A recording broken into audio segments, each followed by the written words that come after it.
bypass operation sa Payatas sa halagang 10 piso, pwede nang umarkila ng pwesto para bumatak ng mga nagsasyabu sa Payatas. Umaaksyon si Hannibal Talete. Napayuko na lang ang 62 anyos na si Delia Mata nang maaresto ng mga pulis sa bypass operation sa Upper Madias, Barangay Payatas, Quezon City.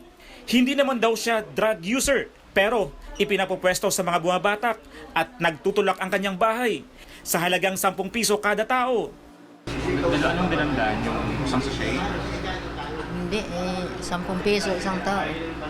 So saan kayo nagbibenta? Ay, hindi ako nagbibenta. Ano ginagawa nila po? Kung mayroon makiusap nga mag-place sila, mag-place. So kayo runner? Hindi Ano po? Pupunta sila doon sa bahay, mag-place. Kasama niyang naaresto ang anak, hipag at 4 na iba pang naaktuhang bumabatak sa kanyang bahay. Nahuli sa kanila ang 17 sachet ng hinihinalang shabu